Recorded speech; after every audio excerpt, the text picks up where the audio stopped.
Hari ini saya merasa seperti mau menuju finish suatu seri pembahasan. Saya ingat tanggal 2 Februari saya memberikan semacam uraian saya mengenai aku murid Yesus kepada Perduki chapter Selatan. Lalu menyusul aku murid Yesus yang tersalib pas 1 bulan kemudian, 2 Maret. Lalu aku murid Yesus Sang Maharahim 9 Maret. Yang berikutnya yang keempat, aku murid Yesus berseru kepada Bapanya 16 Maret. Dan hari ini seperti penutup. Aku murid Yesus membenamkan diri dalam lautan sengsara dan kerahimannya.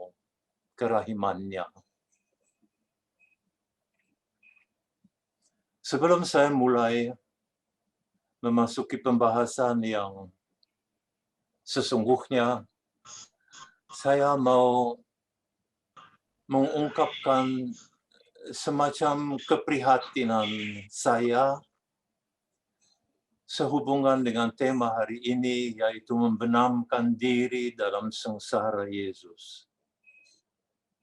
Yesus menyebut momen pembenaman diri di dalam sengsara dan kerahimannya sebagai inilah jam kerahiman yang besar bagi seluruh dunia. Bagi saya kalimat ini sangat mencolok. Jam kerahiman yang besar bagi seluruh dunia. Jadi ini bukan perkara Indonesia, bukan perkara Polandia, tapi seluruh dunia. Allah mau menjangkau semua orang tanpa peduli agama atau apapun juga. Namun, sekaligus dengan sabda Yesus itu, muncul pertanyaan yang sulit dijawab. Mengapa para murid Yesus di Indonesia sampai sekarang agak lamban menerima jam kerahiman, agak menjaga diri supaya jangan terlalu terlibat di dalamnya. Dan biasanya dijawab begini, ya dari dulu sebab tidak jelas apa yang harus didoakan pada saat itu. Maka orang yang daripada berpikiran panjang lebar, mereka memilih koronka saja pada jam 3. Paling-paling mereka mendahului koronka itu dengan 3-4 seruan kepada Allah Bapa yang sederhana, selesai. Jadi jam kerahiman itu terbatas sekali. Kalau bisa ini jangan ditayangkan dulu ya, oke? Ya. Tapi jawaban betul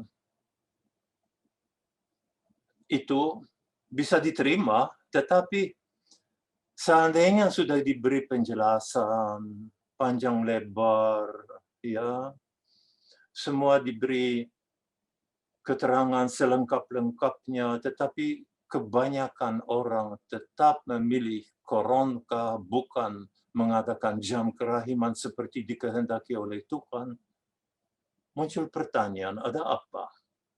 Dan bisa juga dijawab dengan cara sederhana, ya mereka sudah terbiasa, bertahun-tahun melakukannya, tidak ada yang menegur. Entahlah. Atau ada jawaban juga, apakah mereka sadar bahwa ini permohonan dari Yesus sendiri untuk mengadakan jam kerahiman pada jam 3 petang? Jangan-jangan mereka berpikir bahwa itu hanya sejumlah orang yang sibuk dengan kerahiman ilahi agar memaksakan jam kerahiman itu. Bisa juga dipikirkan begini, manusia memang tidak suka berubah, dan yang sudah menjadi kebiasaannya Dia tidak mau coba yang baru. Bahkan banyak orang sungguh takut berdoa dalam keheningan hati, padahal itulah ciri khas jam kerahiman. Berdoa dalam keheningan hati. Kalau perlu, hadir di hadapan Tuhan, percaya pada kehadirannya, dan diam. Biar Tuhan sendiri berkarya. Ya, saya tidak mampu menjawab pertanyaan mengapa terjadi begini. Tetapi saya teringat terus sabda Yesus kepada Santa Faustina, pandanglah dan masuklah ke dalam sengsaraku. Jadi ini bukan hanya membaca doa tertentu, tetapi masuklah ke dalam sengsaraku. Atau sabda yang lebih sederhana, engkau paling menyenangkan hatiku ketika engkau merenungkan sengsaraku yang pedih. Saya selalu berpendapat bahwa Yesus tidak pernah bohong. Kalau dia bilang bahwa engkau paling menyenangkan hatiku kalau engkau merenungkan sengsaraku yang pedih, mengapa masih ada yang ogah-ogahan ya untuk merenungkan sengsara dalam keheningan batin?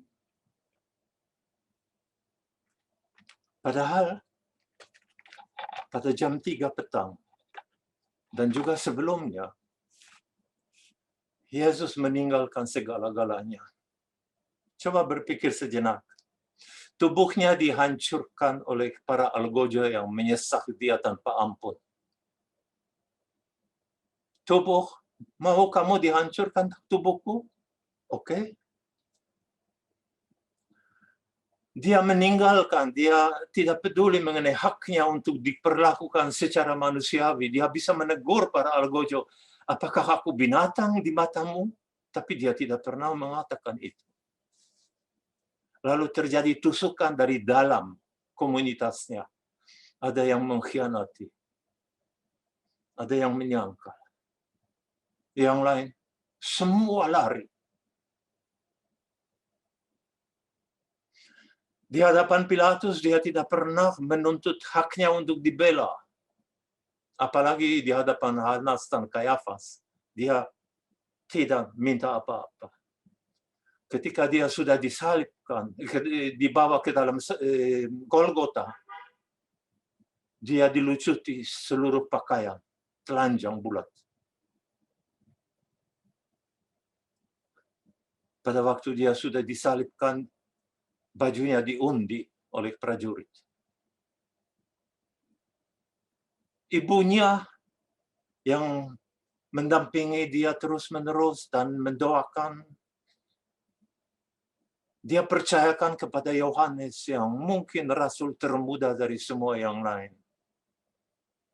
Dan akhirnya, dia mati karena ditusuk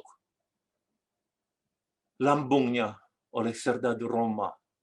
Dan pada saat itu terjadilah jam kerahiman, saudara. Jam ketika dia sebagai benih gandum, besoknya kita akan bacakan Injilnya, mati. Mati untuk menghasilkan buah berlimpah.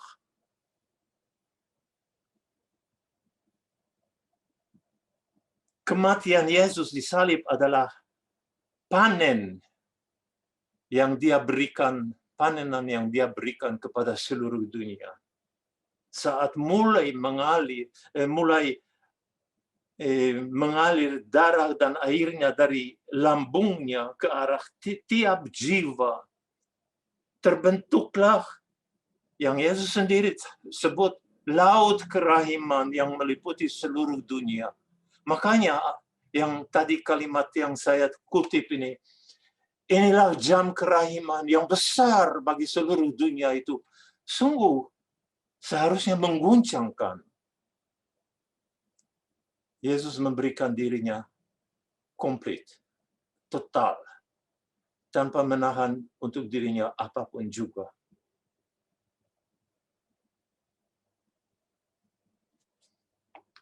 Saudara, kita memasuki bagian pertama. Tadi hanya pengantar. Yesus dan Allah pada umumnya sangat memahami bahwa manusia tidak bisa memahaminya.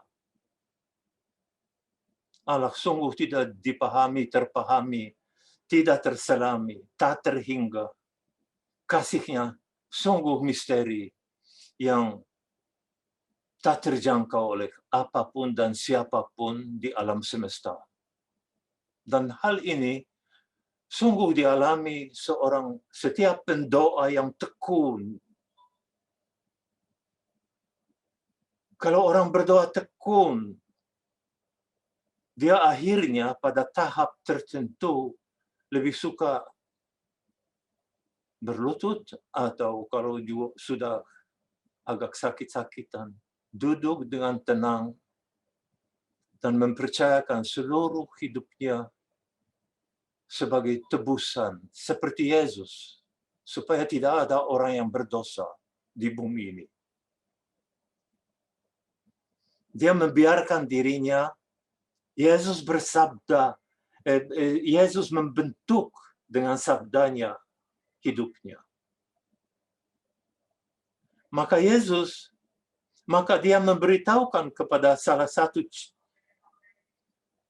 satu cara yang jitu, Yesus memberitahukan kepada umat manusia yang tidak memahaminya salah satu cara jitu. Aku ingin agar yang kasih dengan lebih mendalam engkau mengenal kasih yang berkobar-kobar dalam hatiku bagi jiwa-jiwa. Dan bagian yang kedua penting, dan engkau akan memahami hal ini. Artinya, engkau akan memahami kasihku yang berlimpah-limpah itu apabila engkau merenungkan sengsaraku. Dan Yesus tidak pernah berkata, apabila engkau mengambil satu buku rohani yang sangat ajaib dan membaca tentang sengsaraku. Tidak. Dan dia bersabda, serukanlah kerahimanku bagi orang-orang berdosa. Aku merindukan keselamatan mereka. Jadi, jam kerahiman sebenarnya bukan untuk orang yang berdoa, walaupun juga, tetapi terutama untuk orang-orang yang berdosa yang Yesus mau selamatkan. Dia sepertinya berseru kepada setiap orang yang mengatakan jam kerahiman, berdoalah secara intensif untuk orang-orang berdosa. Pahamilah bahwa urusan terpenting bagiku adalah menyelamatkan dunia. Tidak ada yang lebih penting. Nah, supaya manusia lebih memahaminya, dia mulai berbicara mengenai lautan kerahiman. Kalau ada banyak orang yang belum memahami ini, jangan heran. Itu harus direnungkan pelan-pelan, dipelajari dari buku harian Faustina, didoakan. Tetapi semua orang bisa sampai kepada suatu kesimpulan bahwa Yesus itu suka berbicara mengenai lautan. Apakah hanya mengenai lautan? Tidak. Dia berbicara mengenai air mata yang jernih. Dia berbicara mengenai bukan air mata yang jernih, tapi mengenai mata air yang jernih. Tentang mata air pada umumnya, tentang sumber, tentang lautan, bahkan tentang samudra. Jadi, dia untuk mendekatkan masalah kerahimannya, dia menggunakan kata mata air, lautan. Dia juga berbicara mengenai pegunungan yang terkenal dari jurang-jurang yang luar biasa dalamnya. Tetapi karena hari ini kita mau mendalami justru lautan kerahiman, mari kita merenungkannya sebentar. Dalam kitab suci sendiri ada banyak kata mengenai laut.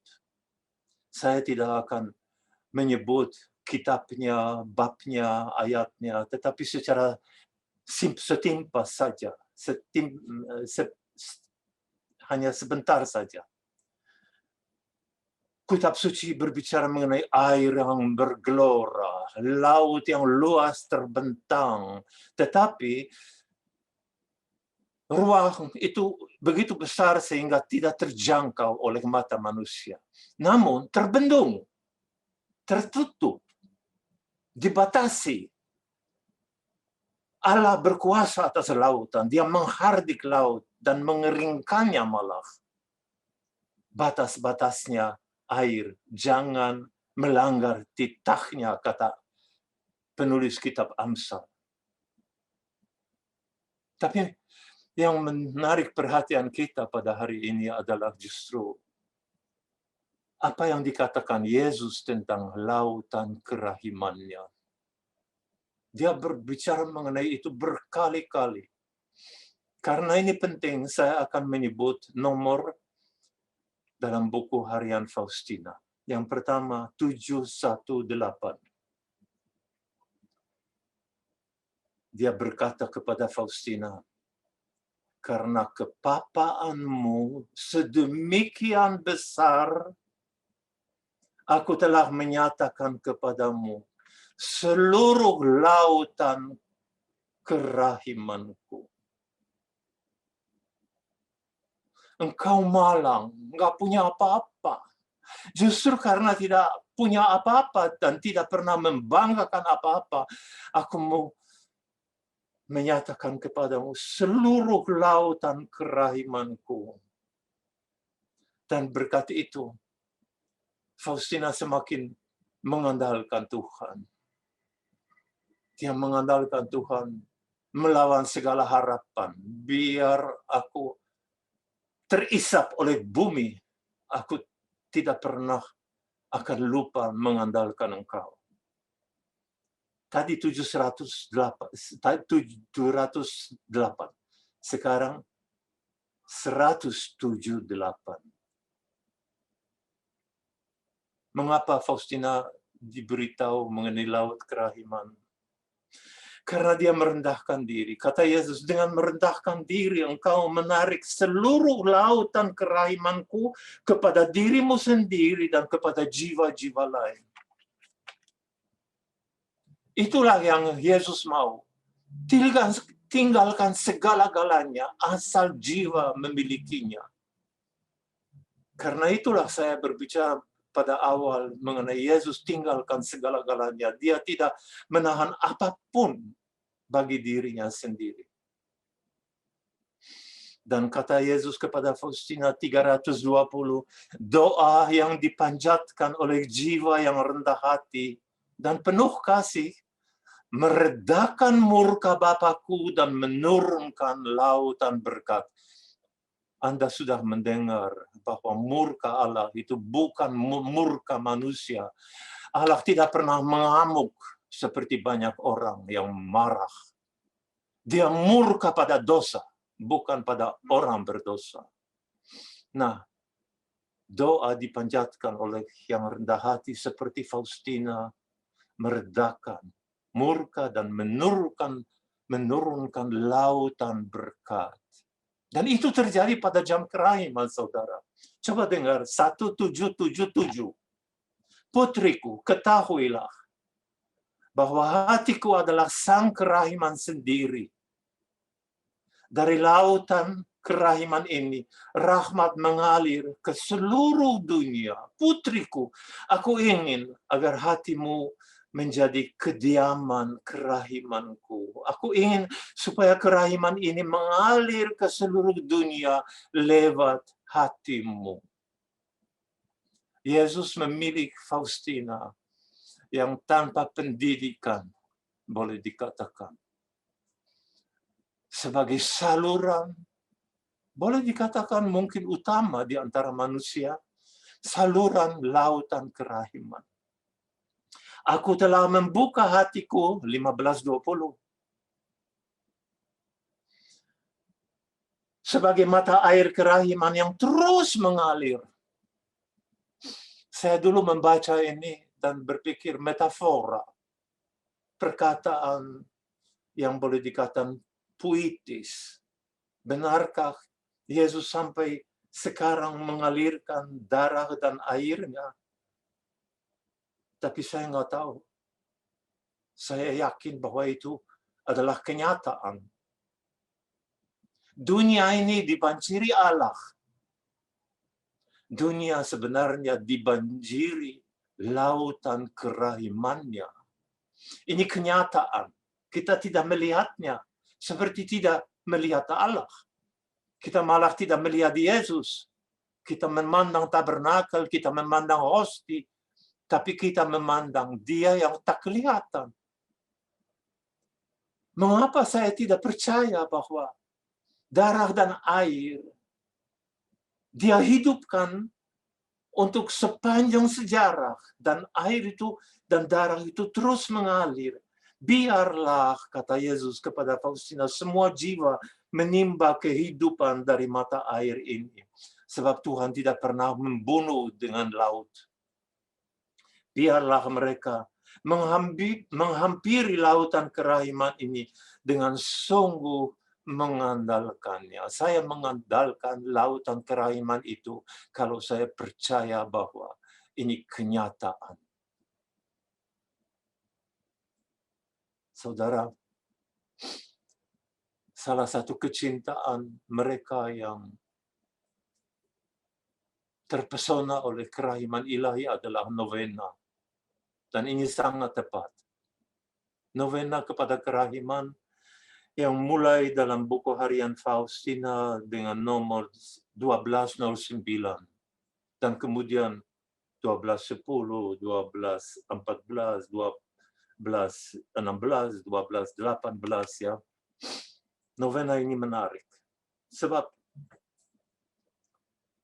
dalam novena itu Yesus berkali-kali menyebut lautan kerahiman. Bawalah jiwa-jiwa dan benamkanlah mereka ke dalam lautan kerahiman, atau kadang-kadang dalam mata air kerahimanku.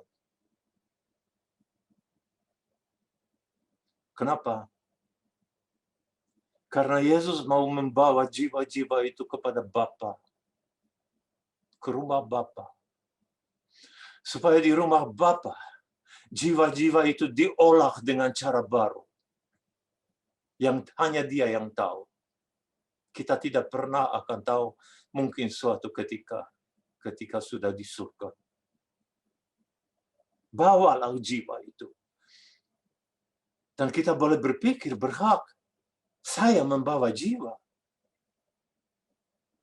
Bagaimana itu terjadi? Simple. Katakan saja kepada Yesus, Yesus, sekarang aku mengetuk pintu semua jiwa yang berdosa. Dan aku membawa mereka ke hadapan-Mu. Benamkanlah. Aku membenamkan mereka. Yesus tidak pernah minta pastor supaya pastor itu membenamkan mereka di dalam lautan kerahiman. Dia berbicara kepada Faustina, benamkanlah jiwa-jiwa itu dalam lautan kerahimanku. Dan mintalah ini dan itu, karena mereka khusus. Orang berdosa khusus. Para imam khusus. Kaum religius khusus. Orang yang rendah hati, yang berdoa kepada kerahiman, memuliakannya. Itu khusus, semua khusus.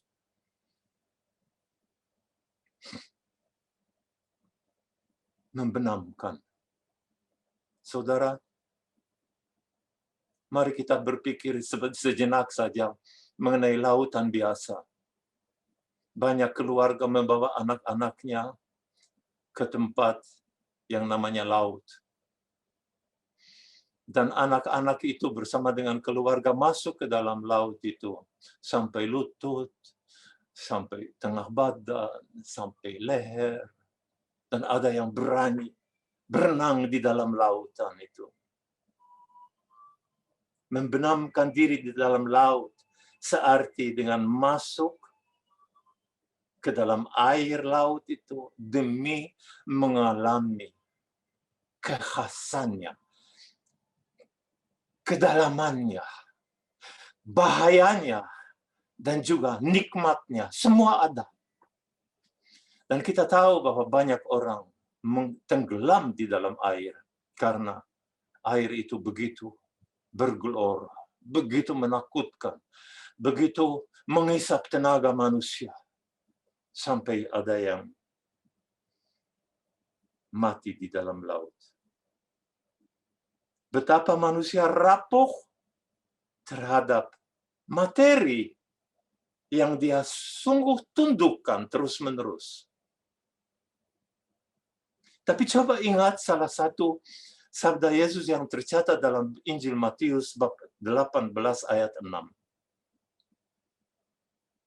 Siapa yang menyebabkan salah satu dari orang-orang yang kecil ini tidak percaya lagi kepadaku,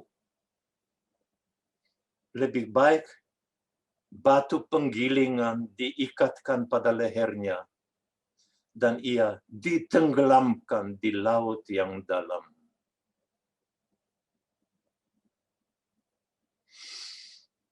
Pada jam kerahiman, Yesus minta supaya manusia sendiri membenamkan dirinya dalam lautan kerahiman, bukan ditenggelamkan. Yesus sangat berharap agar jiwa setiap waktu membenamkan semua kelemahannya, semua kesalahannya, segala dosanya dalam lautan kerahiman. Kita diminta membenamkan segenap kepapaan kita dalam lautan kerahiman. Satu-satunya lautan yang tak pernah membunuh manusia, tetapi justru menghidupkan, mengolah kembali, membentuk dengan cara ilahi. Faustina sangat memahami bahwa ia tidak pernah dirugikan pada saat ia membenamkan diri dalam atau jiwa lain di dalam kerahiman Yesus. Saya tidak mau mengutip kata-kata Faustina sebab banyak sekali mengenai dia membenamkan diri dalam lautan kerahiman, tapi sebagai bukti bahwa ada 2 atau 3 saja. 225. Semakin papa jiwaku, semakin ku rasakan lautan kerahiman Allah yang melanda aku dan memberiku kekuatan serta kemampuan yang besar. Inilah manusia yang sudah mengalami lautan itu yang unik. Atau 948. Dalam sengsara Yesus, aku melihat seluruh lautan kerahiman. Jadi Yesus, Faustina bukan hanya membatasi lautan kerahiman itu pada luka di dalam lambung Yesus yang mengalirkan darah dan air dan yang kemudian bercahaya sebagai sinar, tetapi dia melihat lautan itu di dalam seluruh sengsara, karena sepanjang sengsara itu Yesus menumpahkan darahnya. Sehingga ia berdoa, 249. Yesus, engkau andalanku. Aku percaya akan lautan kerahimanku. Engkau seorang ibu bagiku. Nah, sekarang sudah setengah jam lewat 13:33. Saya mau menguraikan sedikit, membahas bersama dengan Anda, dengan bantuan Anda.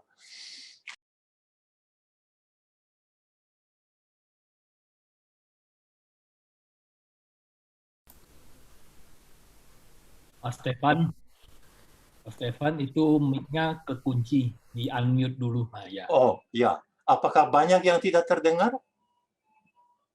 Tidak, sedikit, bentar aja itu. Oke.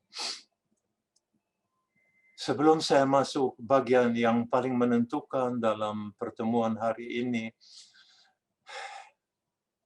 saya senang bahwa diberi kesempatan oleh Blok B untuk berbicara tentang lautan kerahiman dan membenamkan diri di dalam lautan sengsara Yesus pada akhir 5 pertemuan sebelumnya. Ini seperti karunia. Anda perlu ingat bahwa Yesus membuka rahasia mengenai jam kerahimannya, boleh dikatakan tidak terlalu jauh sebelum Faustina meninggal. Saya berpendapat bahwa jam kerahiman adalah surat wasiat terakhir Yesus kepada Faustina. Sebab sebelumnya dia sudah berbicara mengenai gambar, mengenai pesta kerahiman, mengenai koron kaya. Yang kelima justru mengenai, masih dia omong mengenai perbuatan, doa, dan kata kerahiman yang harus diterapkan dalam pertemuan dengan sesama. Dan yang terakhir surat wasiatnya adalah Yesus wafat pada jam yang mengubah alam semesta. Dia berbicara hanya 2 kali mengenai jam kerahiman. Saya akan membacakan teksnya yang pertama yang tercantum dalam 1:3:20. Pada pukul 3 sore,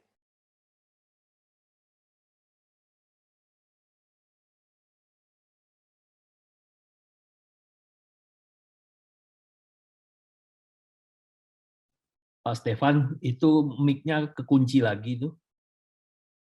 ada yang mengunci barangkali ya. Maaf ya kalau sebab saya tidak pencet apa-apa. Mohonlah kerahimanku khususnya untuk orang-orang berdosa. Dan meskipun hanya sebentar, benamkanlah dirimu dalam sengsaraku, khususnya kesendirianku di saat aku menghadapi sakratul maut. Maaf ya, saya bertanya, kalau Anda mendengar ini, apakah ini perintah Yesus? Saya tidak menganggap dia itu perintah. Ini permohonan. Seandainya ini perintah, kasihilahmu sesamamu seperti dirimu, itu soal dosa atau tidak. Tapi kalau orang tidak mengadakan jam kerahiman, dia tidak pernah berdosa. Dia mohonlah kerahiman. Seperti aku sekarang mohon kepadamu pada pukul 3 sore. Lakukanlah ini. Aku akan mengizinkan engkau masuk ke dalam duka citaku yang begitu pedih. Artinya, ini seperti janji ya. Jangan khawatir. Begitu engkau mulai, aku akan membantumu. Aku akan mengizinkan engkau masuk ke dalam duka citaku yang begitu pedih. Lalu ada janji yang kedua yang luar biasa. Pada jam ini, aku tidak akan menolak apapun yang dimohon oleh jiwa-jiwa yang mengajukan permintaan kepadaku demi sengsaraku. Kata demi sengsaraku itu penting. Demi sengsara Yesus yang pedih. Tunjukkanlah belas kasih-Mu kepada kami dan seluruh dunia. Saudara, coba merenung sebentar. Apa ini ancaman? Ini keharusan? Apakah ada disebut berdoalah korongkap pada jam itu? Tidak ada. Sekarang kita beralih ke 15:72. Aku mengingatkan engkau, putriku, setiap kali engkau mendengar bunyi jam yang menunjukkan pukul 3 petang. 1. Benamkanlah dirimu sepenuhnya dalam kerahimanku, sambil menyembah dan memuliakannya. B.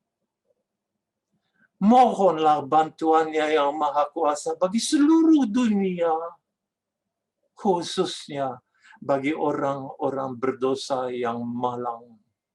Jadi siapa jiwa yang paling difavoritkan oleh Yesus? Justru orang-orang berdosa seperti kita ini yang sangat membutuhkan pengakuan dosa, pengampunan dosa. Sebab pada saat ini kerahimanku terbuka lebar bagi setiap jiwa. Artinya ada saatnya Yesus sepertinya tidak sedemikian murah hati seperti pada jam kerahiman. Maaf kalau saya tidak mau menyinggung hati Yesus, tetapi dia sepertinya bilang, ini jam istimewa, manfaatkanlah. Pada jam ini engkau dapat memperoleh segala sesuatu bagi dirimu sendiri dan bagi orang-orang lain yang engkau doakan. Inilah saat rahmat bagi seluruh dunia. Saat kerahiman yang mengalahkan keadilan. Artinya Yesus membisikkan rahasia lo. Ingat ya, aku itu maha adil. Bapakku apalagi. Tapi pada saat ini, aku seperti tidak mampu berperan sebagai yang maha adil. Lalu Yesus meneruskan. Sesudah A, B tadi, C sekarang. Putriku, berusahalah sebaik-baiknya untuk melaksanakan jalan salib pada jam ini. Asal saja tidak terhalang oleh tugas-tugasmu. Yesus mengutamakan tugas-tugas. Jadi kalau di kantor bekerja, walaupun dari rumah, lebih baik jalankan tugasmu. Tapi kalau sempat, adakanlah jalan salib. Dan Yesus tidak berkata dari buku A atau dari buku B yang disusun oleh kardinal yang terkenal. Tidak, tidak. Kalau dia berkata, adakanlah jalan salib, dia dengan sendirinya menyerahkan itu kepada kita. Mau yang lama, setengah jam, mau yang 3 menit, itu urusanmu. Mau seluruh jalan salib yang 14 perhentian atau hanya pilihan seperti misalnya saya suka perempuan, maka saya mau merenungkan Yesus bertemu dengan Bunda Maria, Yesus bertemu dengan Veronica, Yesus bertemu dengan putri-putri Sion yang menangisi dan meratapinya. Terserah. Atau mau yang laki-laki, Simon Petrus, ada Simon Kirene, dari Kirene ada di situ, ada Pilatus di situ. Ya. Atau tertarik pada 3 kali Yesus jatuh, silakan. Lalu G, kalau tidak mungkin melaksanakan jalan salib, sekurang-kurangnya masuklah ke kapel. Barang sejenak. Barang sejenak itu berlutut. Yesus engkau andalanku, bangun keluar. Itu barang sejenak. Dan sembahlah hatiku yang penuh kerahiman dalam sakramen Maha Kudus. Itu cukup dilakukan dengan menundukkan kepala, dengan mengikut sertakan hati di dalamnya. Dan Yesus seperti tawar-menawar dengan mereka yang mau mengadakan jam kerahiman. Dan kalau untuk masuk ke kapel pun tidak mungkin, dimanapun kebetulan engkau berada, benamkanlah dirimu dalam doa, biar hanya sebentar.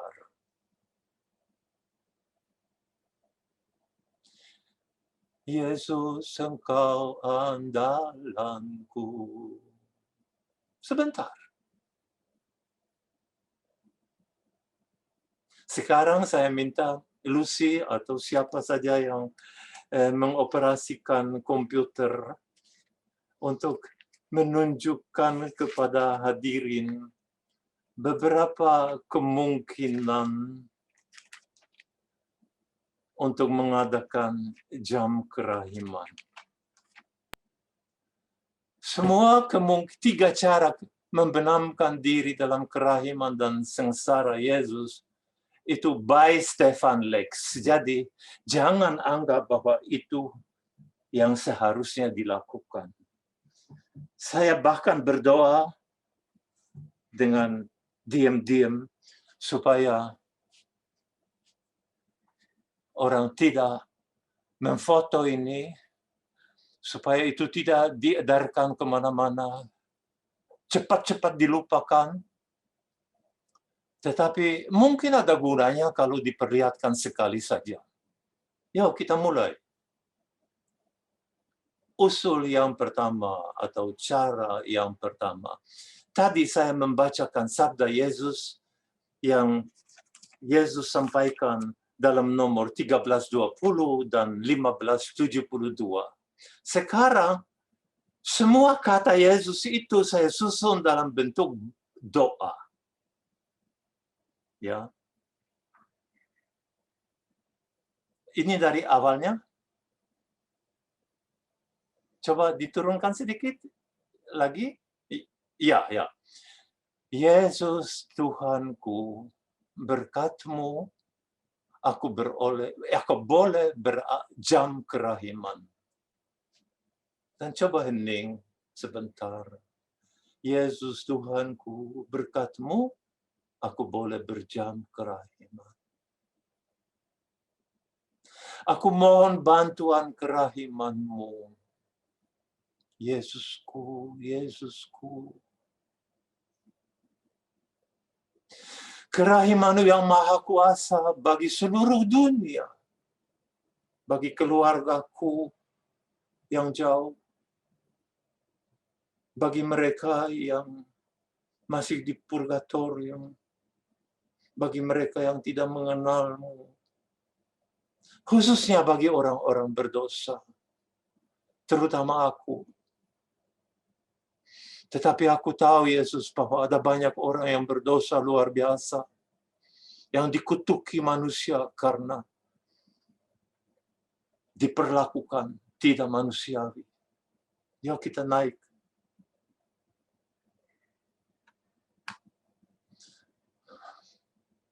Ku benamkan diri dalam sengsara-Mu. Yesus, yang aku sebenarnya tidak tahu bagaimana membenamkan diri.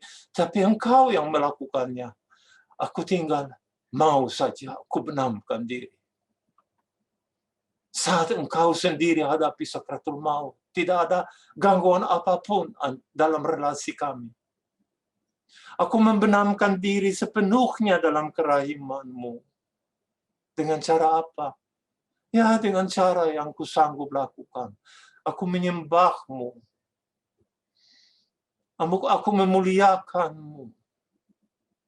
Aku bersyukur kepada-Mu.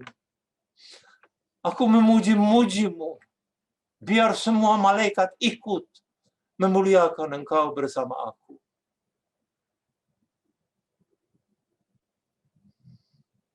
Engkau sendiri telah memberitahu kepadaku, ya Tuhan, bahwa ini saat besar bagi seluruh dunia. Izinkanlah aku mengalaminya sebaik-baiknya. Ya terus. Pada saat ini, aku tahu itu dari-Mu. Kerahiman-Mu terbuka lebar bagi setiap jiwa, juga untuk mereka yang tidak percaya pada-Mu. Tetapi buat apa kami murid-murid-Mu di bumi ini? Bukan untuk mencari jiwa-jiwa itu, biarpun hanya melalui doa. Maka Yesus, aku mempersembahkan kepadamu seluruh dunia yang saya tidak kenal dan tidak pernah akan saya kenal. Izinkanlah aku mengalami duka cita-Mu yang pedih, seperti Engkau janjikan dulu kepada Faustina. Jangan menolak doaku yang Kau ajukan kepadamu. demi sengsaramu.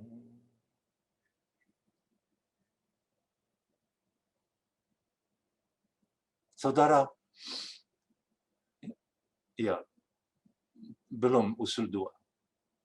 Saudara, ini caraku yang primitif untuk mengajak orang mengadakan jam kerahiman. Baca saja berulang kali dan tambahilah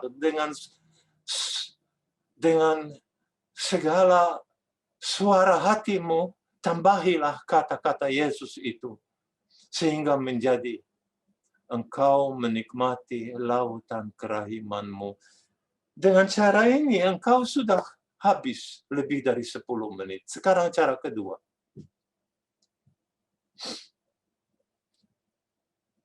Inilah usul yang hendaknya disesuaikan dengan selera sendiri. Ini semua saya. Jangan anggap itu sebagai, wah, harus begitu, ampun deh. Kalau ada orang yang akan mengiklankan ini sebagai harus begitu, saya pasti masuk neraka. Sebab ini hanya ide yang saya lemparkan bagi mereka yang belum tahu caranya. Mulailah dengan doa tobat. Boleh membaca puji syukur. Yesus yang Maha Rahim, aku menyesal. Tapi bukankah engkau bisa menciptakan doa taubat sendiri? 2. Renungkanlah sejenak kepapaanmu. Omonglah kepada diriku sendiri. Yesus, apa yang kumiliki yang bukan darimu atau dari orang lain? 0. Semua aku terima darimu. Milikku sendiri hanya 1, tetapi milik itu bau. Semua dosa dan kesalahan. Kadang-kadang dosa yang sangat memalukan. Maka aku membawa semua dosa itu ke hadapan-Mu, ya Yesus yang Maha Rahim.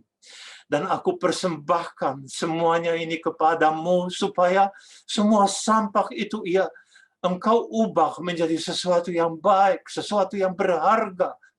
Sebab Engkau spesialis dalam hal ini. Yesus, aku berani melakukan itu karena Engkau bilang kepada Faustina, apa saja yang Engkau beri kepadaku, tapi ada satu yang belum pernah kau beri kepadaku, padahal aku menantikannya. Apa itu, Tuhanku? Tanya Faustina. Semua kesalahan dan dosamu. Letakkan itu di hadapanku, di dekat kakiku. Dan semua sampah itu akan kuubah menjadi sesuatu yang berharga. Saudara, para pemulung keliling mencari sampah. Dan sampah itu kalau diubah oleh manusia bisa menjadi sesuatu yang berharga. Bukankah spesialis untuk mengubah yang buruk menjadi yang paling baik namanya Yesus? Siapa penyamu di sebelah kanannya? Penyamu, pembunuh mungkin. Dalam beberapa menit saja dia mengubah, boleh dikatakan yang dipandang oleh Roma dan Yahudi sebagai sampah masyarakat menjadi santo. Paus Yohanes Paulus II mengatakan inilah santo yang untuk pertama kalinya langsung dikanonisasikan, artinya dimaklumkan sebagai santo. Jadi yang pertama, doa tobat. Yang kedua, persembahkanlah semua kepapaanmu kepada Yesus. Yang ketiga ada, dekatilah secara rohani luka-luka Yesus. Ciumilah luka-luka itu pada krusifiks, artinya salib yang ada di rumahmu, atau salib pada rosario. Dan syukurilah, sebab inilah obat yang paling ajaib bagi jiwa. Luka-luka Yesus. Karena bulir-bulirnya kita jadi sembuh. Yesaya. Lalu masukilah yang keempat, luka hati Yesus yang mengalirkan darah dan air. Darah Yesus yang menguduskan,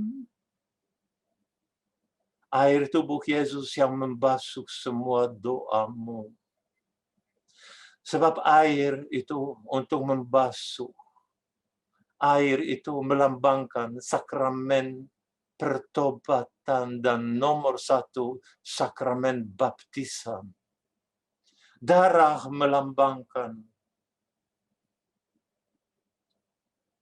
tubuh Kristus yang kita terima dalam Ekaristi, yang menguduskan kita dari dalam. Kita tidak pernah tahu apa yang dilakukan oleh darah dan air, yaitu tubuh dan darah, jiwa dan kealahan Yesus itu dalam hosti. Kita tidak pernah akan tahu. Santa Faustina berkata pernah bahwa kita akan kaget nanti di surga apa yang terjadi pada waktu misa. Dan akhirnya, cara yang ketiga, ini sudah 55. Oh ya, ada masih 6, tapi 5 dan 6. Mintalah dari Yesus apa saja yang sesuai dengan kehendak Allah. Jangan lupa berdoa untuk orang-orang berdosa, khususnya yang sungguh malang. Yang keenam, hadirlah di Bukit Golgota bersama Bunda Yesus, Santa Maria, dan mintalah agar ia meminta dari Tuhan rahmat belas kasihan bagimu. Kalau cara kedua itu, silakan dipublikasikan. Saya rasa mudah dipahami, mudah dilaksanakan. Sekarang cara ketiga. Cara ketiga itu saya tangisi saat ini dan pada waktu saya sudah mengirim itu kepada panitia blog B. Karena itu pernah saya susun demi memperlihatkan bahwa jalan salib bisa diadakan secara singkat sekali. Tapi sekarang saya berpikir, setelah mengalami jalan salib dengan cara sendiri pribadi, saya anggap ini sangat miskin. Tapi mari kita coba. Sebelum kita masuk ke ini, saya mau membacakan nama atau judul masing-masing perhentian, dan saya minta Lucy makin menaikkan gambarnya supaya kita ini mulai lancar. 1, Yesus dihukum mati. 2, Yesus memanggul salib. 3, Yesus jatuh untuk pertama kalinya. 4, Yesus berjumpa dengan Bunda. 5,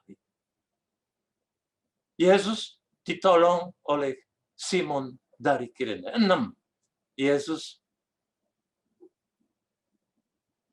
diusap mukanya oleh Veronica. 7, Yesus jatuh untuk kedua kalinya. 8, Yesus ditangisi para perempuan Yerusalem. 9, Yesus ditelanjangi, jatuh untuk ketiga kalinya.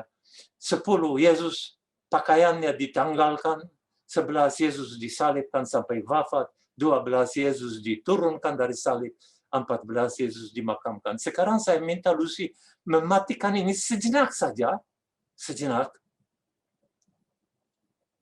Bisa? Bukan untuk selamanya ya, sebab kita sebentar lagi akan masuk. Coba belajar. Yesus dihukum mati oleh Pilatus. Kata-kata boleh diubah, asal intinya tetap. Yesus mengambil salib, maju ke Golgota. 3, Yesus jatuh pertama kali. 4, Yesus berjumpa dengan Bunda Maria. 5, Simon dari Kirene dipaksa oleh Roma untuk memikul salib. 6, Veronica, perempuan pemberani. 7, Yesus jatuh untuk kedua kalinya.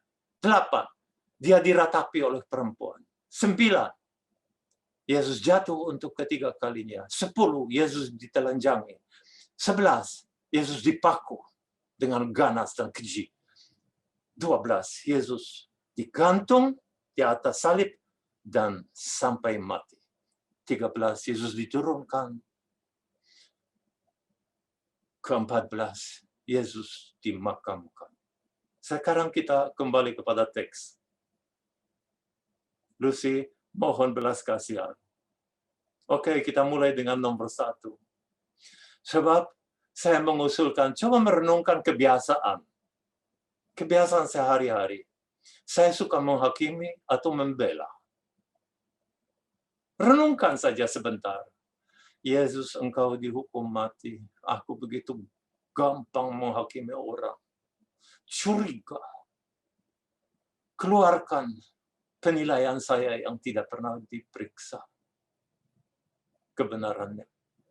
Yesus, ampunilah aku. 2. Engkau memanggul salib ya Yesus. Padahal saya dan begitu banyak orang lari dari derita. Yesus, karena saya sering tidak mau atau tidak berani menderita, saya mau melakukan sekurang-kurangnya satu hal. Mempersatukan semua deritaku dengan Yesus, denganmu. Derita kecil. Sakit kepala. Kaki tidak lurus, pincang. Dan sebagainya. 3. Yesus jatuh untuk pertama kalinya. Saya terbiasa apa? Marah. Karena menderita, karena jatuh, atau meyakini nilai jatuh, derita. Kebiasaanku mana? Ngomel sepanjang hari, atau setiap kali menderita, Tuhan terima kasih.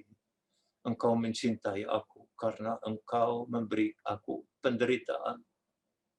4. Bunda Maria ada dalam jangkauan tatapan Yesus. Ada begitu banyak orang yang selisih, bahkan berantem, putus hubungan dengan orang tua. Aku bagaimana? Aku baik dengan orang tua? Aku mendoakan mereka? Atau aku paling senang lupakan mereka? Yesus, ampunilah aku. 5. Yesus ditolong oleh Simon dari Kirene. Tak mau tahu orang susah atau suka menolong. Aku ini Simon dari Kirene atau orang yang bilang, no. Kenapa aku harus menolong dia? Bukan urusanku. Yesus, engkau andalanku, ampunilah aku. 6. Yesus diusap oleh Veronica. Yesus tidak ada yang tahu siapa Veronica itu. Tetapi dia mendapat gambaran wajahmu, gambar wajahmu. Kenapa? Karena di antara sekian banyak orang dia mendekati Yesus. Aku suka menjauhi engkau atau mendekatimu. Kalau aku mengatakan jam kerahiman, aku kan akan dekat, bukan? Tolonglah Yesus. Aku melakukannya seumur hidupku sampai mati. Karena engkau berkata, berbahagialah orang yang sepanjang hidupnya membenamkan diri di dalam kematianku. 7. Yesus jatuh untuk kedua kalinya. Aku terbiasa semakin berdosa, atau justru menunda-nunda, atau mengusahakan justru tobat. Yesus, engkau tahu apa yang ada dalam hatiku. Dosa seperti melekat padaku. Ampunilah aku ya Yesus. 8. Para perempuan meratapi Yesus. Ada 2 perempuan di dalam jalan salib yang penting. Yang satu Seperti perempuan Yerusalem yang disapa, "Hai putri-putri Yerusalem," oleh Yesus.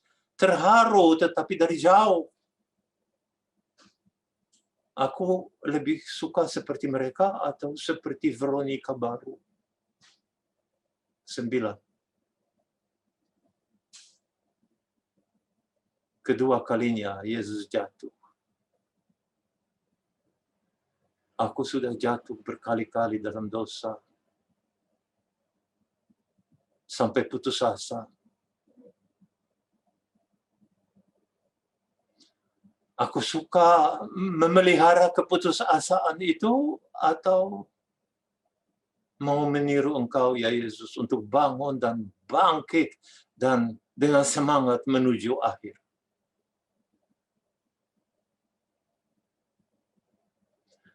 Yesus ampunilah aku.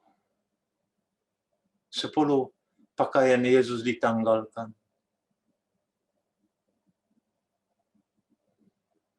Aku dan banyak orang begitu mengutamakan yang tampak, lahiriah, yang bisa dilihat, bisa dinilai. Apakah aku ini memang begitu buruk sudah sehingga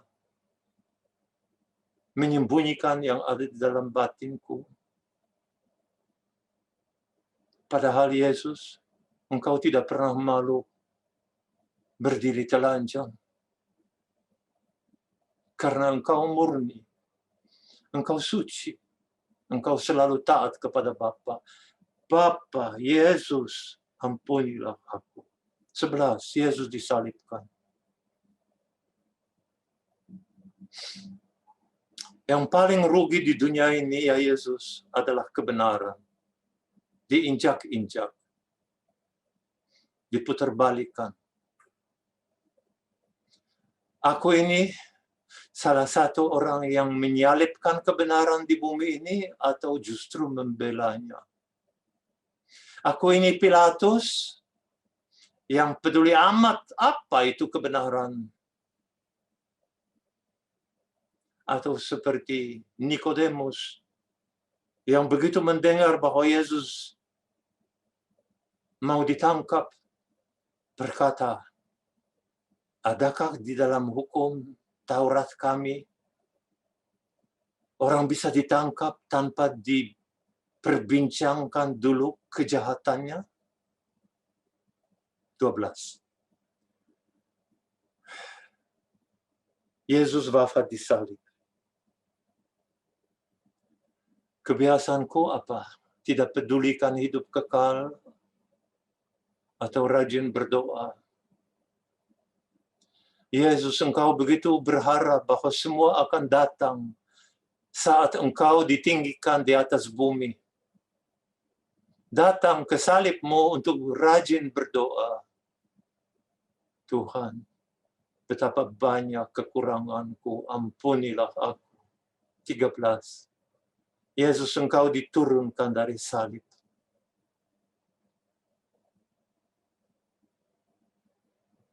Bunda Maria begitu sibuk mencium luka-lukamu. Sebab dia peka terhadap setiap orang yang meninggal dunia. Dia mendoakan yang meninggal. Aku? Tuhan, ampunilah aku. Yang ke-14.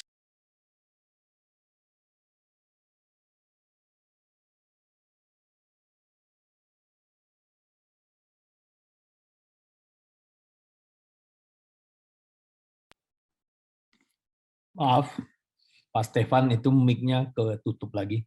Ini ada di sana masalah. Apakah aku begitu pengecut sehingga tidak mau memikirkan kematian? Atau hari demi hari mempersiapkan diri untuk itu? Yesus, aku mohon hanya satu. Hadirlah pada saat sebagai pembelaku yang utama. aku akan menghadapi ajal. Engkau yang disalibkan karena dosa dunia, ya Yesus Juru Selamat kami, kasihanilah.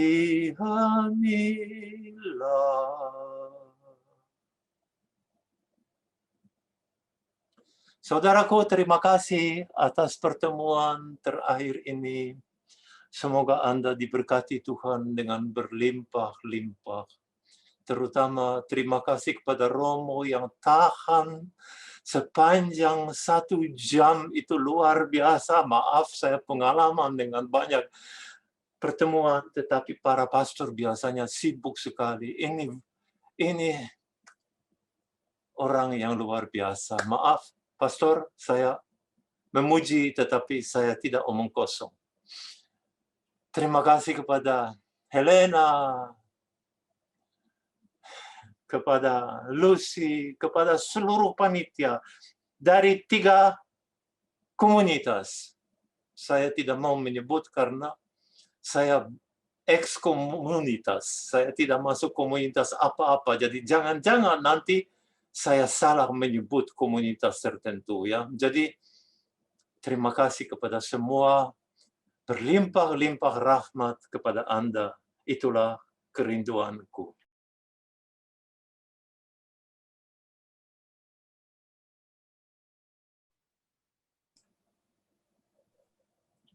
Silakan memimpin acara selanjutnya. Terima kasih Pak Stefan. Iya. Oke, sebentar saya minta izin kepada Bapak Bos dulu. Pak Popo, sekarang kita masuk ke pertanyaan. Oh, itu panitia yang mengatur saya, bukan saya mengatur panitia. Iya, saya tanya Pak Popo, Pak Stefan. Soalnya ini ada Ya, perubahan. ya, masuk pertanyaan boleh. Pertanyaannya nanti saya tayangkan lewat PowerPoint. Iya. Iya. Oke. Siap dengan menjawab pertanyaan ya Pak Stefan. Sekarang kita punya waktu 30 menit untuk pertanyaan. Siapa yang berbicara kepadaku? Lucy, Pak Stefan. Oke, Lucy, sahabatku. Oh, soalnya Pak Stefan di spotlight, Pak Popo, Pak Stefan di spotlight, jadi Pak Stefan nggak bisa lihat orang-orang. Nggak apa-apa. Oke, saya tunggu pertanyaan yang akan ditayangkan di layar, Pak Stefan, supaya kalau ada masalah dengan connection, Pak Stefan masih bisa lihat pertanyaannya dengan jelas. Sekarang kita tunggu pertanyaan dari Pak Popo. Bentar ya. Atau saya punya satu pertanyaan yang udah masuk, boleh saya bacakan Silakan. dulu Pak Popo?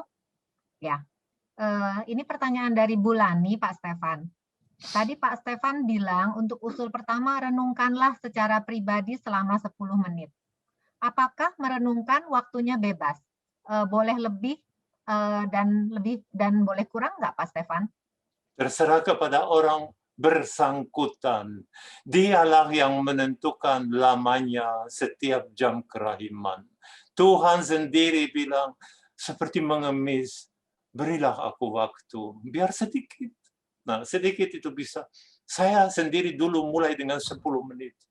Dan saya memaksa diri karena tidak keluar-keluar. Benar-benar seperti orang yang tidak tahu jalan. Tapi setelah beberapa bulan, saya melihat bahwa ada 20 menit dan saya tidak sadar sama sekali. Jadi ini, jangan menentukan cara langsung, coba ini, coba itu, coba cara sendiri. Lupakan cara yang saya usulkan, bilang bahwa ini dilarang untuk dibuka. Sebab ini urusanku dengan Tuhan sendiri. Oke? Mary, Lucia. Kalau untuk waktunya Pak Stefan harus pada jam yang sama sebaiknya supaya teratur atau juga boleh suka-suka? Tunggu, saya akan baca. Pak Stefan saat hari kerja jam kerahiman kadang bersamaan kita di ruang meeting. Apa pas dilakukan pada saat seperti itu? Kalimat apa yang bisa kita sebut dalam waktu sempit seperti itu? Pikiran 1-2 menit arahkan ke salib Yesus dan luka-luka. Validkah? Valid. Valid. Ini sudah menunjukkan kemauan goodwill-nya kan. Yesus pasti tepuk tangan karena mereka ini ingat jam 3, jam permohonannya. 2, Pak Stefan, bila jam 3 hanya sempat untuk doa kerahiman yang singkat, tetapi belum sempat untuk Rosario Koronka, apakah ini tidak apa-apa? Nggak apa-apa. Koronka boleh menutup jam kerahiman, tapi sebelum mulai Koronka lebih baik, tutup doa jam kerahiman. Tutup jam kerahiman. Tuhan, sekian jam kerahiman dari saya pada hari ini. Hanya 3 menit. Terima kasih Tuhan ya. Sekarang aku mau berdoa Koronka. Oke. Peter Ponianto, Paroki Matias, Shalom. Terima kasih banyak.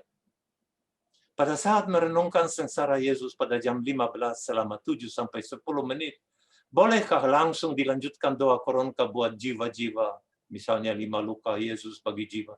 Dalam mengawali kerahiman ilahi, bolehkah dengan lagu dan yang diakhiri juga dengan lagu Yesus yang tersalib? Apakah kerahiman ilahi ini menjadi ungkapan surat Paulus kepada jemaat di Kolose 3:4? Saya ini bukan ensiklopedi loh, jadi saya harus baca dulu Kolose 3. Kecuali kalau Bapak hafal ayat itu, silakan mengutipnya dengan langsung supaya tidak usah makan waktu untuk cari ini. Saya Pokoknya carikan. 3, bab 3 Pak berapa? Stefan, Ya. saya carikan. Pak Stefan jawab dulu yang di atasnya. Nanti saya carikan ayatnya, saya tampilkan. Tadi di atasnya ada pertanyaan-pertanyaan. Pak Popo tolong tampilkan lagi deh. Kita jawab satu-satu aja Pak Stefan. Valid. Sebentar. Pak Popo tolong tayangkan pertanyaannya lagi. Yang Kemudian, mana? sebentar. Tadi pertanyaannya di atas tuh ada beberapa pertanyaan Pak Stefan. Saya bacakan ya. Sudah saya. Bukan. Sudah. Ini. Itu sudah. Ya. Sudah beres. Sudah dikuburkan. Pada 3 ayat 3 dan 4. Silakan. Begini bunyinya. Sebab kalian sudah mati dan hidupmu tersembunyi bersama Kristus di dalam Allah. Nah, sumber hidupmu yang sejati adalah Kristus. Dan bila Ia tampak nanti, kalian juga akan tampil bersama-sama dengan Dia dalam kebesarannya. Kok ada gema, ya? Coba mematikan gema.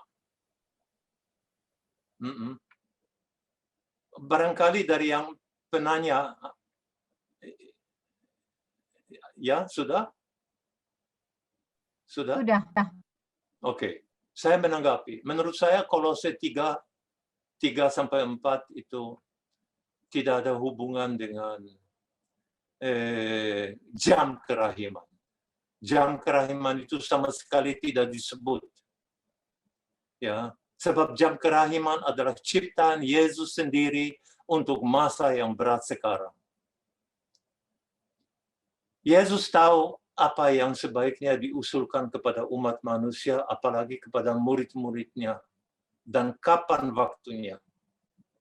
Ada banyak hal, misteri yang masih tersimpan dalam hati Yesus, dan saya sesuatu yang baru. Tapi yang jelas, Yesus melalui Faustina menciptakan peristiwa, ada gambar kerahiman ilahi, ada pesta kerahiman ilahi, ada Koronka kerahiman ilahi, ada jam kerahiman ilahi. Itu semua ciptaan Dia sesuai dengan kairos, yaitu saat yang sekarang kita alami. Kairos. Saat yang sekarang kita alami. Kairos bisa penuh sukacita, bisa juga penuh duka cita. Dan kita sedang, umat manusia berada dalam kairos, penuh duka cita. Jarang sekali ada begitu banyak orang yang meninggal. Bahkan boleh dikatakan tidak pernah, karena dulu pandemi ada, sering. Tapi berapa orang yang meninggal dunia? Sekarang berapa penduduk dunia? Coba berpikir, pandemi masa lampau itu kecil-kecilan, walaupun heboh sekali pada waktu itu. Yang sekarang kita alami itu tidak pernah ada dalam sejarah yang begitu besar, begitu menimpa seluruh dunia. Kita berada dalam masa yang sulit, maka Yesus memberi jam kerahiman, berdoalah supaya dunia berubah. Saya menunggu Lucy menyiarkan yang berikutnya. Oke. Jika kita membenamkan diri dalam kerahiman ilahi dengan memohon ampun atas dosa-dosaku, apakah berarti saya tidak perlu menerima sakramen tobat? Oh tidak. Lain sakramen tobat yang oleh Yesus disebut sidang kerahiman. Dan dia minta supaya sidang kerahiman itu dikunjungi, dihadiri. Terutama sebelum pesta kerahiman, yaitu hari Minggu kerahiman. Lain sakramen, lain doa pribadi. Sakramen adalah urusan saya dengan gereja sebagai perantara antara Allah dan aku. Doa adalah urusan antara aku langsung dengan Allah tanpa gereja. Mutunya berbeda. Yesus memberi kepada Faustina seorang bapa pengakuan dosa. Tapi berkali-kali, baca saja dalam buku harian Faustina. Kalau dia berkata kepada Faustina, kalau engkau menyembunyikan apa yang ku pesan, apa yang ku katakan, kau sembunyikan terhadap bapa pembimbingmu, engkau akan bertanggung jawab berat kelak atas kelalaian itu.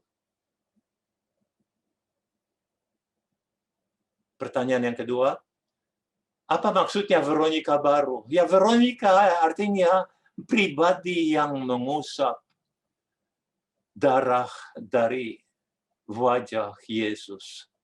Coba merenung, saya baru mendapat video sebentar. Saya tidak tahu di mana itu terjadi, di negeri apa. Ada sekelompok serdadu. Saya tidak tahu. Jadi saya jangan ditanya lebih. Sekelompok serdadu mampir ke gereja yang kelihatannya sederhana, tidak bisa menampung banyak orang, sedikit saja. Dan mulai menembak krusifiks yang ada di atas altar itu sampai berkeping-keping salib Yesus itu dengan tubuh Yesus, dan kemudian dia menembak tabernakel sampai piala terbang dari tabernakel dan semua hosti tersebar di mana-mana. Mengerikan. Itulah yang dilakukan manusia di masa sekarang. Usaplah darah dari wajah Yesus dengan doa yang serius. Pertanyaan berikutnya, apakah doa jam kerahiman ataupun doa koronka sama dengan doa syafaat?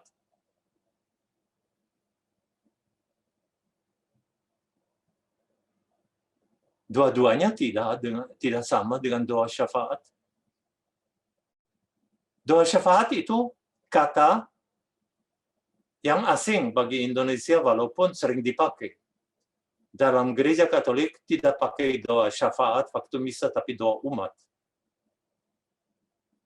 Maksudnya doa pengantaraan. Kalau itu dilihat dari sudut bahwa koronka adalah doa perantaraan, itu benar bahwa dalam arti begini. Demi sengsara Yesus yang pedih, tunjukkanlah belas kasih-Mu kepada kami dan seluruh dunia. Umat Katolik berdoa untuk seluruh dunia. Jam kerahiman. Ada unsur perantaraan juga. Karena kita berdoa khusus untuk orang-orang berdosa. Tapi dua-duanya tidak pernah dipikirkan sebagai doa umat. sebagai doa pengantaraan. Jadi ini begini ya, manusia yang berdoa, baik dalam jam kerahiman maupun koronka, dia harus merasa sebagai orang pilihan Allah yang diangkat sebagai perantara. Tetapi dia mengucapkan doa itu karena diberi oleh Yesus. Jadi ini sebenarnya doa Yesus sendiri dan dia hanya mengulanginya. Kita menjadi, boleh dikatakan, alat dalam tangan Bapa yang menghendaki supaya dunia selamat. Lucy, yang berikutnya apa? Tadi ada satu yang belum dijawab kayaknya. Dalam tayangan terakhir. Ya betul. Pak Popo yang terakhir, tapi bisa saya bacakan. Pak Stefan saya bacakan ya. Apa maksudnya kita berdoa kerahiman ilahi? Sebentar Pak Stefan. Apa maksudnya bahwa kita berdoa kerahiman ilahi adalah mendoakan orang berdosa? Sementara kita sendiri masih merasa belum layak karena masih merasa banyak dosa, Pak Stefan. Ya, itu semua orang bisa mengatakan tentang dirinya, kecuali Bunda Maria. Ya. Jadi, kita berdosa. Tapi jujur saja, Anda suka berdosa? Enggak.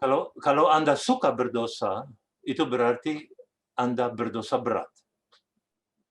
Tapi saya yakin sebagai murid Yesus Anda tidak suka berdosa. Artinya Anda berdosa, titik.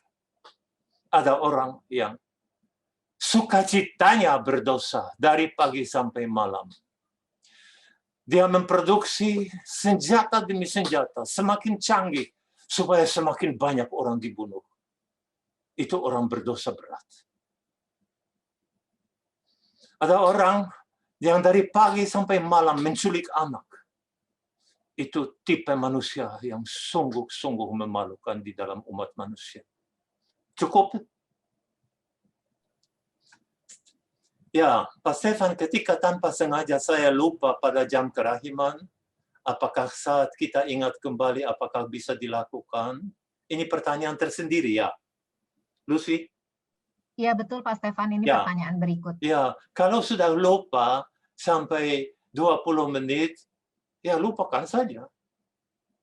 Sebab jam kerahiman, jam wafat Yesus sudah lewat 20 menit. Tapi kalau lewat 5 menit, 7 menit, ya tawar-tawarlah dengan Tuhan. Tuhan, boleh saya masih mengadakan jam kerahiman karena saya lupa. Mungkin dia akan bisikan, hei, lupa atau mau lupa? Soalnya kemarin juga lupa. Kemarin dulu juga lupa. Yang benar aja, lupa atau memang sengaja. Sebab kalau orang mencintai sesuatu, dia tidak akan lupa. Ada kopi yang baru dituangkan, aduh, dia tidak lupa.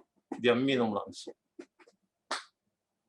San Mare Bintaro Jaya Bernadette Esther, Pak Stefan Lex dalam doa kerahiman ilahi yang diadakan oleh komunitas-komunitas kerap diadakan doa spontan. Nah, dalam doa spontan itu ada umat yang berdoa kepada Bapa, ada yang berdoa kepada Yesus, dan ada juga yang berdoa kepada Roh Kudus. Meskipun jarang, ada juga yang berdoa kepada Bunda Maria. Saat tahun Santo Yosef ini, ada umat yang berdoa kepada Santo Yosef. Menurut Pak Stefan, sebaiknya ditujukan kepada siapakah doa yang kita daraskan saat kerahiman ilahi? Kepada Bapa, kepada Yesus, atau kepada Roh Kudus? Bisakah kita juga menunjukkan doa saat kerahiman ilahi itu kepada Bunda Maria dan Santo Yosef? Saudaraku yang terkasih, saya mau memperlihatkan satu buku, judulnya Compendium Devosi Kerahiman Ilahi. Ini tidak mahal. Mereka yang Inggris yang ikut dulu Kongres Kerahiman Ilahi di Pontianak mendapat buku ini gratis. Setiap peserta kongres.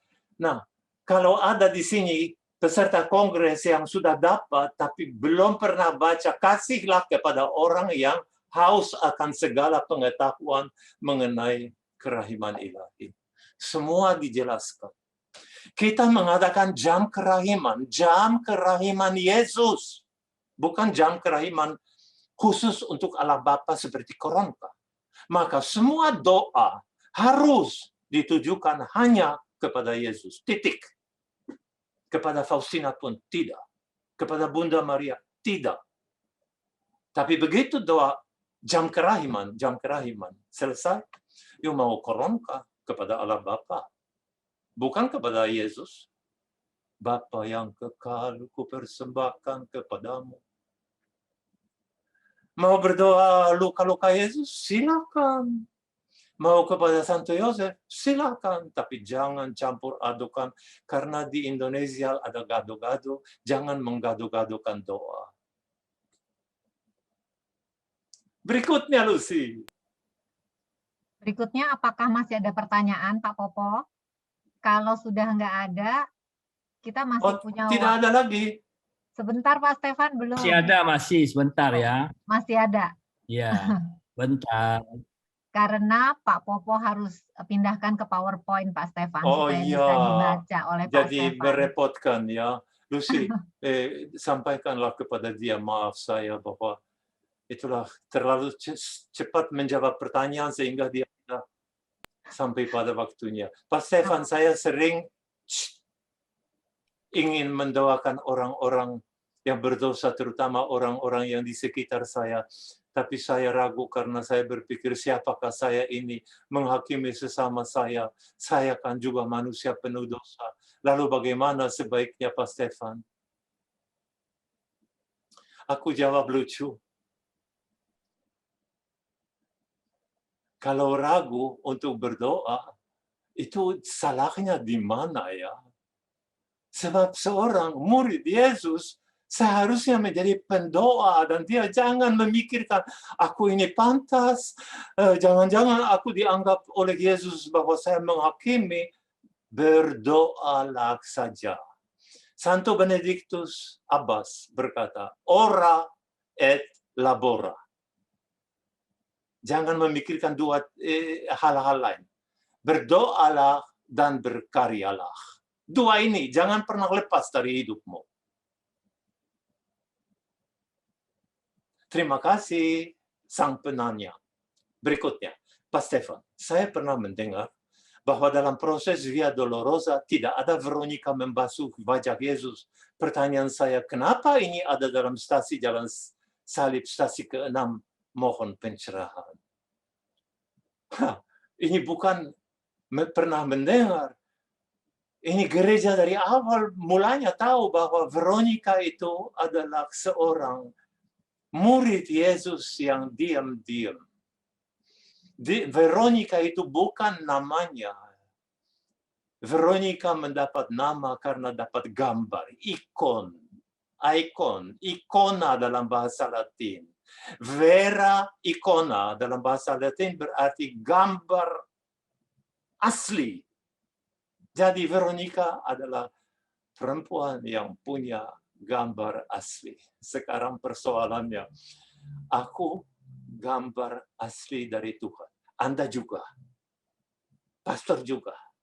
Lucy juga. Helena juga. Sekarang pertanyaannya, mau menjadi gambar wajah Yesus bagi orang lain? Serius? Jadilah santo santa. Ayo. Itu baru.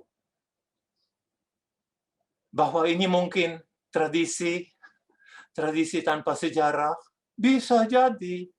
Tapi siapa yang mau membuang tradisi yang begitu bermakna?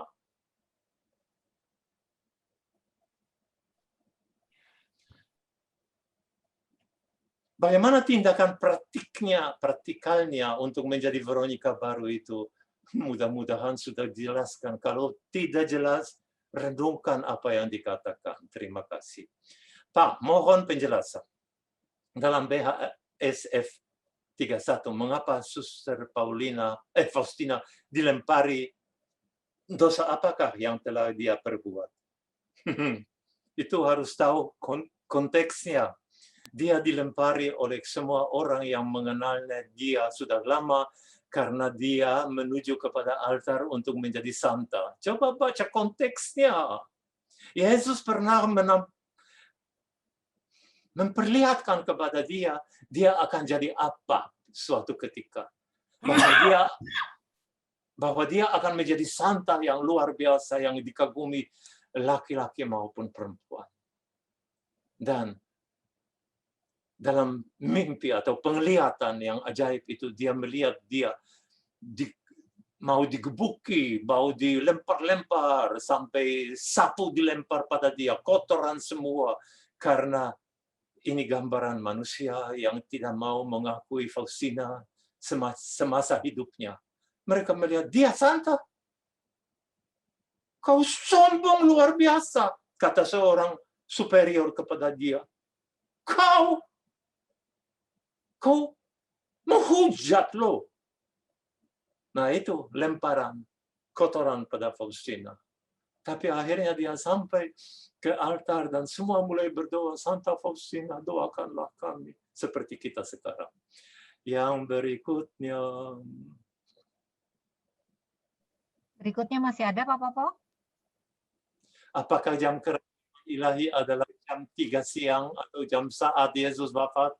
Sebab saat Yesus wafat di Golgota jam 3, tapi di Jakarta mungkin bukan jam 3. Itulah justru kepintaran Yesus. Dia itu penjala, ya, penjala manusia. Dan dia tahu, dia astronomi, dia hafal. Ya, dia tahu bahwa dengan beredarnya matahari, berubahlah jam di seluruh bumi. Di Polandia sekarang pagi.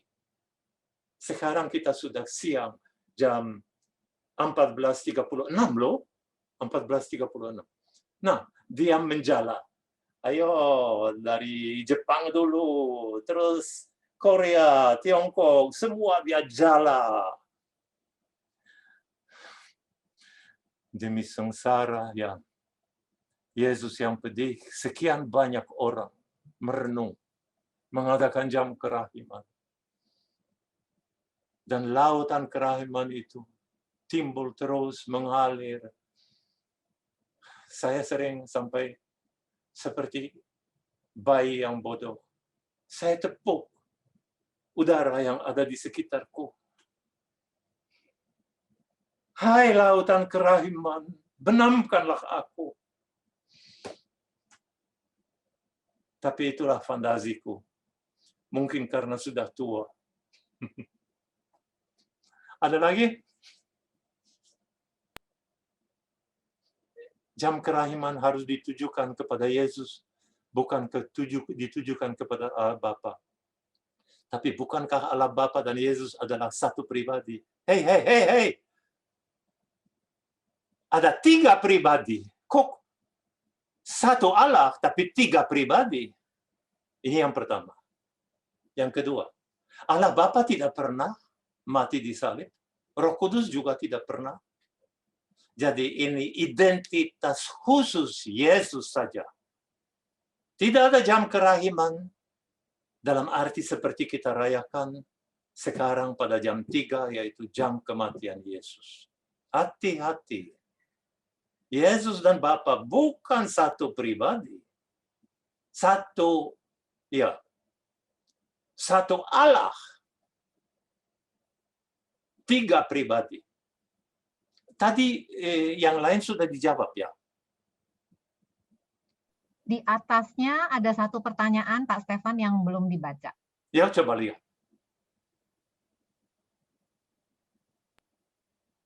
Yang mana? Ada beberapa Teks doa kerahiman ilahi dan juga ada beberapa teks doa korongka ilahi. Mohon bisa di-share di sini teks doa jam kerahiman ilahi. Tidak ada doa jam kerahiman, ada jam kerahiman, Pak atau Bu. Nggak ada. Kalau orang mencari doa-doa yang diusulkan oleh para suster dari Krakow, yaitu dari pusat kerahiman ilahi seluruh dunia, Krakow Łagiewnicki di Polandia, maka saya menyebut doa itu, nomornya boleh dicatat, doa-doa yang dianjurkan untuk didaraskan pada jam kerahiman dari buku harian Faustina. 1747, 72, 1319, 1319, dan 187. Hanya 4 yang dianjurkan. Silakan. Hanya saya mohon, jangan dibacakan saja, tapi direnungkan. Nah, tadi pertanyaannya saya belum jawab seluruhnya. Coba ditunjukkan dulu, sebab ini penting. Sebab saat wafat Yesus, tapi teks doa koronka yang biasa, itu ada di buku harian Faustina. Nah, saya tidak bawa lagi buku harian Faustina ke sini, tapi saya pernah menunjukkan halamannya. Di sana ada imprimatur dari Monsignor, sekarang Kardinal Ignatius Suharyo. Itu harap diperhatikan. Satu-satunya teks yang pasti asli hanya ada di buku harian Faustina. Jangan dicari di flyer-flyer. Oke? Jam kerahiman harus ditujukan kepada Yesus, bukan tujuan. Pak Stefan, saya pernah teringat untuk doa jam kerahiman, tapi sudah jam 15:09, tapi saya tetap berdoa. Apakah itu boleh atau tetap jam 15? Boleh, karena belum lewat 10 menit. Besok saya akan jawab, karena belum lewat 11 menit. Saya itu ingat Abraham, ya. Dia itu pandai tawar-menawar dengan Abraham. Tapi dia 10 berhenti. Nah, itu salahnya. Bagaimana dia tidak ucapkan itu?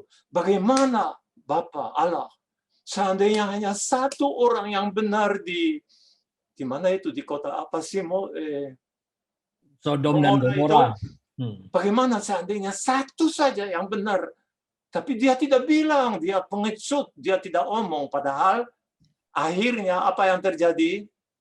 Satu orang. Cukup. Yesus Kristus. Beres semua. Nah, Romo tertawa.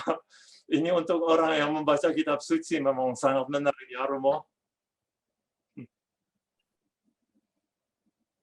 Kelihatannya hari ini Pertanyaan sudah habis kayaknya. tidak sampai 400, tapi saya tetap bersyukur. Saya senang bisa bertemu dengan orang yang sungguh memperhatikan omongan saya. Terima kasih, Tuhan memberkati. Terima kasih. Bye-bye. Belum, Pak Stefan, belum. Sebentar. Oh, belum. Oke. Sebenarnya kita masih punya 8 menit lagi untuk acara tanya jawab, Pak Stefan. Jadi masih saya 8 menit. persilakan kalau yang iya, karena sesi tanya jawab kita sampai jam 2.50, Pak Stefan. Saya boleh persilakan silakan bagi yang mau bertanya langsung, 1 orang mungkin. Karena kita masih punya waktu 8 menit, silakan boleh langsung unmute. Kalau nggak ada, nggak apa-apa. Nggak usah dipaksa ya, Pak Stefan. Stefan. Ada? Saya Peter, Pak Stefan. Ya. Saya Peter, Pak Stefan. Boleh ada. Bagaimana? Silakan. Peter. Pak Peter yang mau bertanya, Pak Ya, Stefan, silakan. namanya Pak Peter. Silakan Ya. Pak Peter, langsung suaranya agak keras, Pak. Pak Stefan, saya pernah doa kerahiman. Saya pernah doa kerahiman ilahi sesuai anjuran Pak Stefan.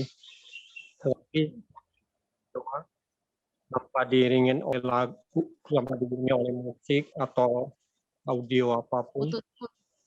Saya sampai tertidur gitu. Tertidur.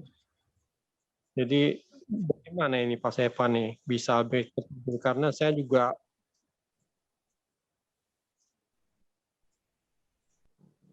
ya ingin sekali untuk bisa berdoa dengan benar, tapi sampai tertidur. Ini bagaimana menurut Pak Stefan? Apakah boleh diiringi dengan musik atau apa gitu? Pak Peter, syukurlah tertidur, sebab kalau orang tertidur tidak berdosa. Oh, jadi nggak apa-apa ya? Begini ya, begini, masih ada 6 menit kan, Lucy? Iya, boleh. Boleh saya menawarkan diri? Jelas. Tutup. Begini ya,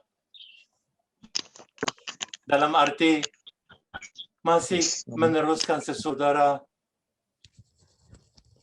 Seandainya saya ditanya apakah saya pakai cara pertama atau cara kedua atau cara ketiga, saya akan jawab saya tidak pakai cara itu. Cara itu terus berubah.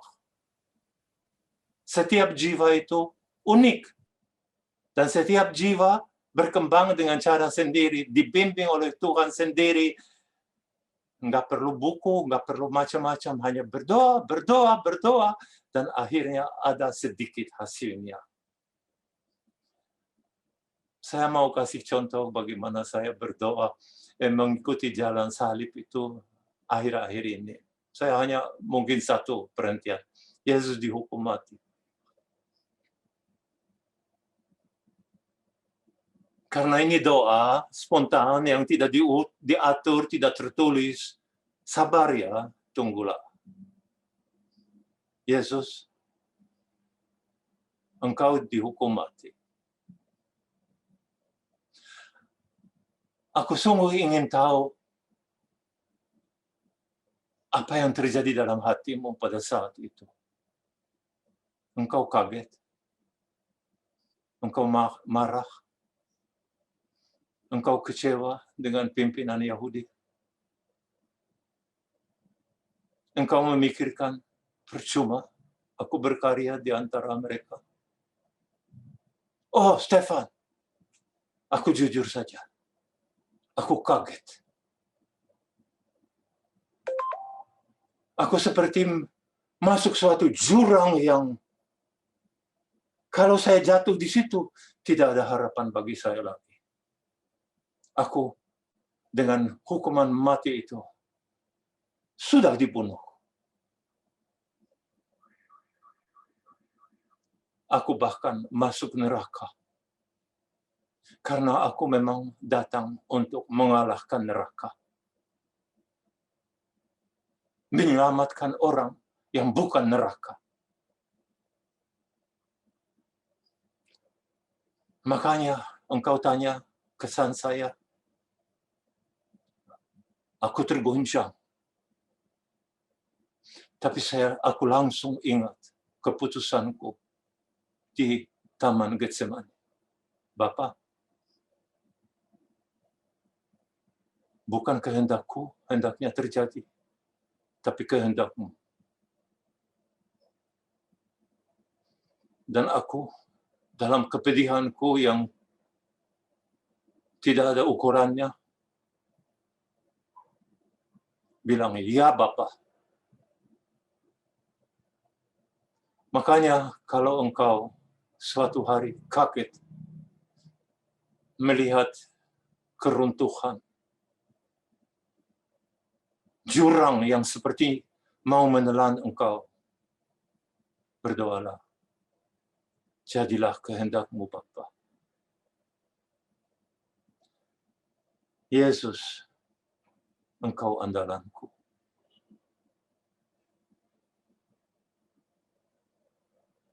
Yang kedua, Yesus mengambil salib. Yesus, apa yang terjadi pada saat engkau memegang balok itu? Ketika aku memegang balok itu, aku baru merasakan betapa kasarnya itu. Dan betapa beratnya. Bagaimana mungkin aku membawa itu sampai ke puncak Gunung Kalvari?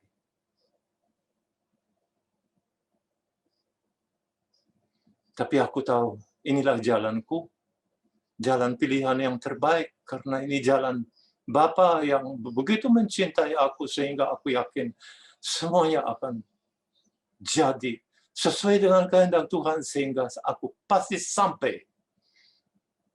Maka aku mencium salib itu. Aku membisikkan kepada Bapa, Bapa, aku pilihanmu. Engkau menjatuhkan segala yang buruk padaku karena cintamu kepada umat manusia. Betapa engkau mencintai manusia dan aku memang manusia, maka aku termasuk cintamu itu. Yesus, engkau andalanku.